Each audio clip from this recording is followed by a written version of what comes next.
You know, the PlayStation Mini has gotten a lot of crap thrown its way.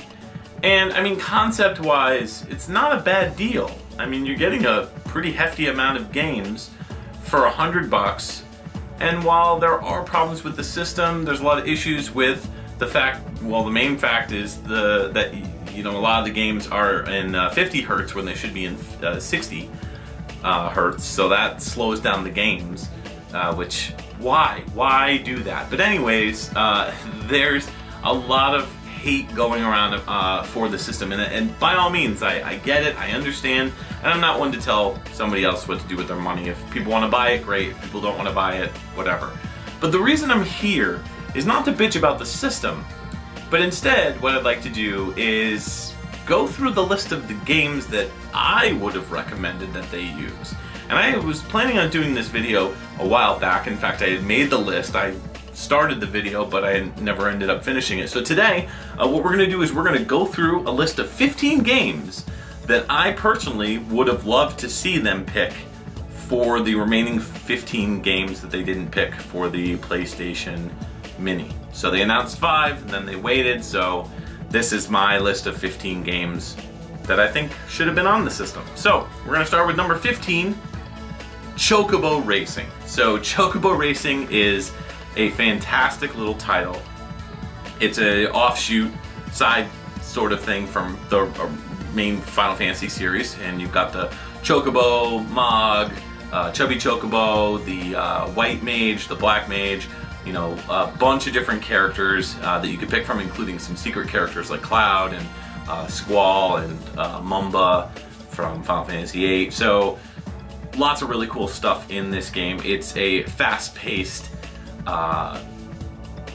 racing simulator, but it's like a kart racing game basically. It's like Mario Kart, if you will.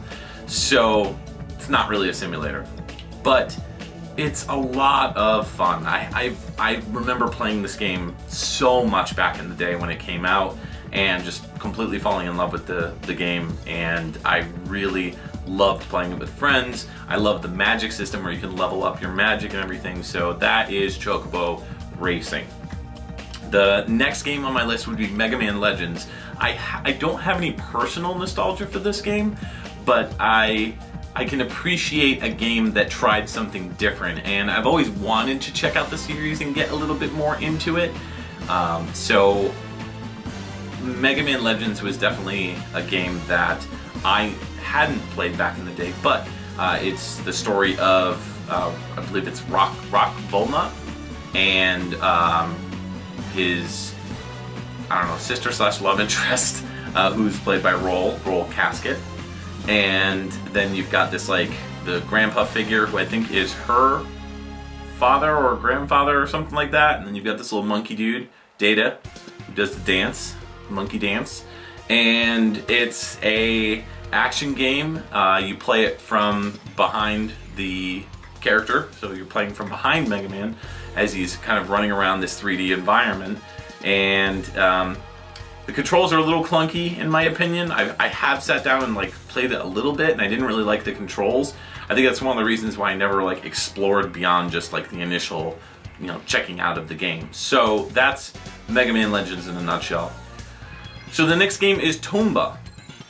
I've always wanted to check out Tomba as well. It's a side-scrolling action platform game, 2D platformer. Or no, it's like 2D, it's 2.5D if I recall. And Tomba is made by an ex-Capcom executive or programmer. So it's always kind of been one of those games that I've wanted to check out, but the price tag has always been kind of high, so it'd be nice to be able to play Tomba without, you know, sinking in a fortune to pick up that game or even the sequel. But I'd like to see at least just the first game on this thing, and I think it's indicative of the time when it was released, because even though Sony was really pushing like 3D, they really were gunning for 3D, some of the best games on the system were 2D and 2.5D. Speaking of which, the next game is Einhander on the PlayStation 1. So that is number 12. And Einhander is a shmup, or shooter, or shoot 'em up, whatever you want to call it. But the actual, I think the sprites themselves are like three-dimensional, again, like 2.5D sort of. But if I recall, the levels do go like, you know, the camera shifts with it, and it's like pseudo 3D, if I recall. It's got a banging soundtrack. It's a Squaresoft game. I almost said Square Enix, but Squaresoft. And Einhander's definitely a game that I would love to have in my collection. Again, very expensive game that I never owned, never played, but I'd love to check out. Next on my list is a game that I love. It's a very nostalgic title for me, which is Lunar Silver Star Story Complete. I remember when this game came out. I bought it when it came out, and it's just so good. I mean, it's, again, a 2D role-playing game, kind of like a top-down sort of thing. And you play as Alex, who really wants to grow up to be this character, Dragon Master Dine. And you meet up with a bunch of your friends, like I believe his name is Ramus and Luna. And then you meet this little like dragon character's cat dragon named Nal. And you're just going around trying to save the world. You meet up with a bunch of other characters like Jessica and I can't remember all the characters' names off the top of my head, but I loved this game. It had a great soundtrack. It had very like Disney-esque moments with the animation, where there'd be like cutscenes where they'd have full like songs. So I just love this game, and I think that it's kind of trapped for the original PlayStation release. They did re-release it on the PSP, but they did change a lot of stuff in terms of like the voiceovers and the dialogue and everything. And I don't know, like, yeah, it's more literal in translation, but I always preferred the PlayStation version. In fact, when I was singing the boat song, like I was listening to it and I was singing along, and I start singing the lyrics, and I'm like, wait a minute, those aren't the lyrics, when I was listening to the newer version. So it kind of threw me back because it was so different, and I just felt like what they did with the PlayStation 1 version was so much better. But I don't know, that's a tale for another time. Number 10 is Resident Evil. How could you not have Resident Evil 1 on the PlayStation Mini? It's just such an iconic title. It's a 3D survival horror game, pretty much like one of the first survival horror game. It defined survival horror, if you will, and you can play as two different characters, Chris Redfield or Jill Valentine. For a little bit more information on the game, you can check out Game vs. Games review that I was featured in, where we talk about Resident Evil and the differences between the PlayStation and the Saturn version, and then follow it up with my Resident Evil Remake video where I reviewed that game, again with Game vs. Game, which was on my channel. So if you want a little bit more information about both of those titles, go check out that video, or those two videos rather. But yeah, Resident Evil is just so iconic. It is one of the best games on the PlayStation, and in my opinion, you just cannot have a mini system or a classic collection of titles on the PlayStation without this game. It's just too iconic. You're going through this mansion and you're avoiding zombies. You're trying to find your old team to try to figure out where they ended up, and mayhem ensues. You run into all these zombies and zombie dogs and monsters, and it's just such an incredible game. So I highly recommend it if you've been living under a rock for the past 25 years, 30 years, or whatever. Definitely go check out that game. Now, I'm going to toss this one at you, and it's a little different, but Darkstalkers on the PlayStation 1. Specifically Darkstalkers 3, because I think that's the best version of Darkstalkers in my opinion. It's got the best cast of characters, it's got the most well-rounded cast of characters, and you've just got great graphics and visuals. I do think the Saturn version is a little better. I think it runs a little bit smoother. There's a little bit of slowdown when you're playing with it on the PlayStation 1, if I recall. But that was my introduction to the Darkstalkers series, was the Darkstalkers 3 on the PlayStation 1. And I remember playing it back in the day, my hands getting so cramped trying to learn how to play. I mained, of course, Morgan, and I also mained John Taliban? Yeah, the werewolf, basically. So those were my two favorites. But I also liked the mummy as well. I can never remember his name. I don't know. Anyways, Darkstalkers, great game. Number 8 on my list is a game that I also have quite a bit of nostalgia for, and that's Parasite Eve. Parasite Eve is a survival horror action RPG kind of game, adventure, and you play as a character named Aya Bria, and she is on a date at Carnegie, I think it's Carnegie Hall if I recall. And all of a sudden everyone starts getting lit on fire except for this girl on stage. So you run after the girl on stage, and then you end up fighting monsters, and then you end up going back to the police station because you're a cop. That's the role that she plays. And so the rest of the game is you just trying to figure out this mystery of who this woman was, this woman Eve, also known as Melissa, if I recall. So I never really got super far in this game, but I really enjoyed it. But I would like to see Parasite Eve return on the PlayStation Mini, and heck, I even found out fairly recently that the Parasite Eve franchise was like reinstated, or they re-upped the copyright on it fairly recently by Square. So who knows, maybe we'll get a new game, or maybe we'll get Parasite Eve to come back in the future. Maybe we'll get like a remaster or a re-release, who knows. Maybe that's the reason why it wasn't on the PlayStation Mini. Next up is a game that I always wanted to get, but it's always just been out of my price range, and that's Strider 2. Now, one of the reasons why I wanted to get it is because, if I recall, it came with Strider 1 as well. There was like a double disc version of the game that you could get where it came with both titles. And Strider 2 is a really awesome, like, action-packed 2D side-scrolling action game, and it's traditional Capcom. If you played the first Strider, it's like this first Strider but amped up. It's super crazy and awesome. Great graphics, great music, great sound, great visuals. It's just one of the tightest action packages that you can get on the PlayStation.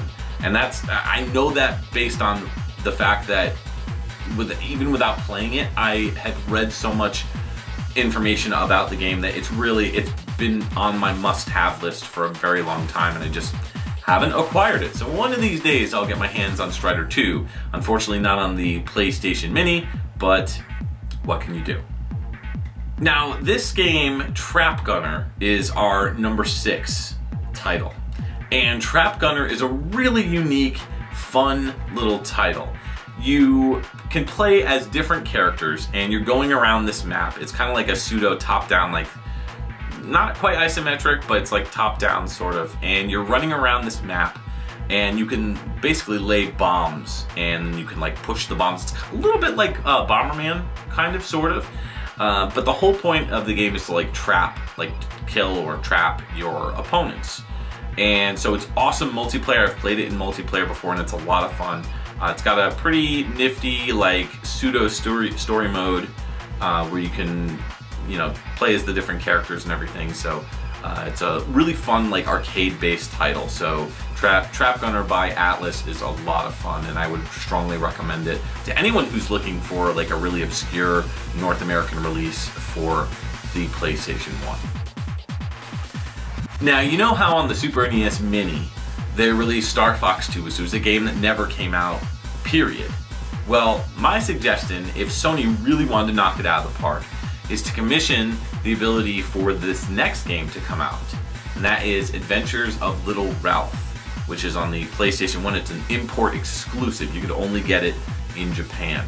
And if they either did like a translation, an English translation, or if they did something, anything, just to make this game playable, you play as I believe it's like a late teens kind of like guy named Ralph, I believe. And what ends up happening is I think it's his girlfriend or his sister / love interest. I don't know.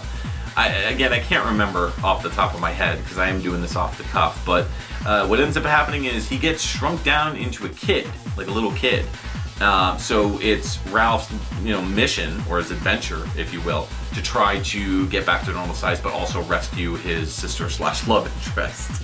So that is Adventures of Little Ralph. Great game, phenomenal music, just fantastic graphics and everything. It's one of the best never played titles on the PlayStation, and one of the most expensive imports that you can buy on the PlayStation 1, unfortunately. I've seen copies, like complete inbox copies, go for anywhere from like $350 to like $500, $600. So it's just so insanely high priced, but from what I hear, it's a fantastic game, so it's well worth checking out. And if they included it, it would have been so awesome.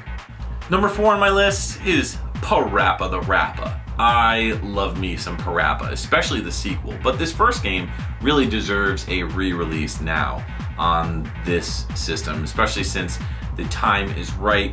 Parappa is an icon of the PlayStation, one of the most unique games that came out on the system. It's a rhythm music based game where you are playing as this character Parappa the Rapper, and he's kind of going from level to level, and you have to mimic the rapping that the other characters are doing, these wacky people that you end up meeting, like Chop Chop Master Onion.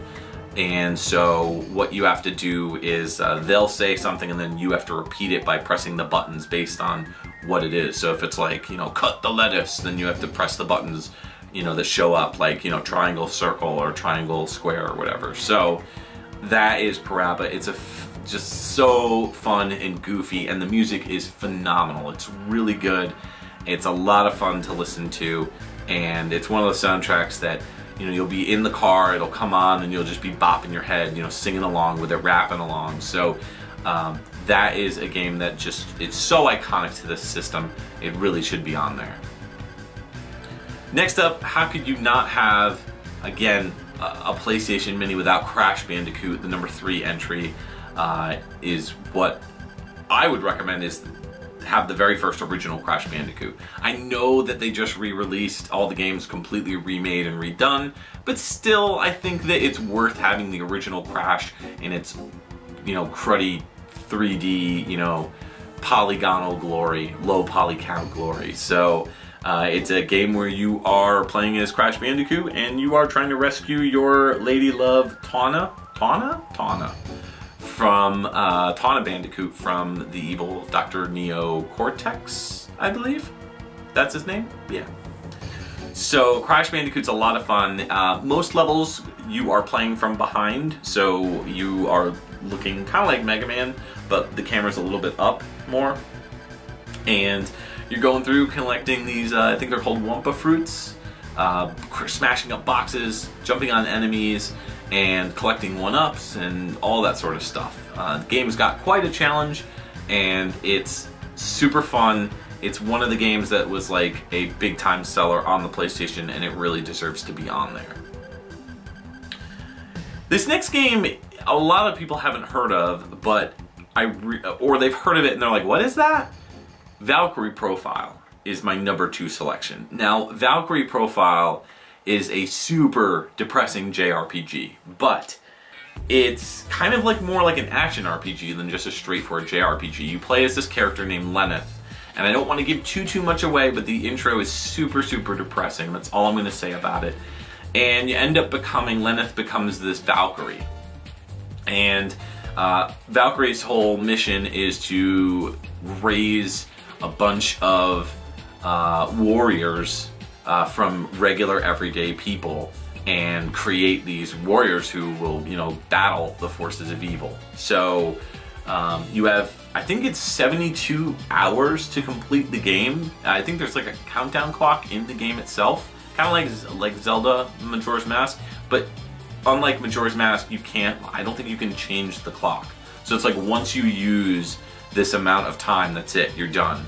But you get lots of different casts of characters that you can acquire in this one. My favorite one was Arngrim, I can't remember his name, but he has a super giant sword and he's just a super badass. So Valkyrie Profile has a phenomenal soundtrack. I believe it's by Motoi Sakuraba, but don't quote me on that. I'm almost 100% sure.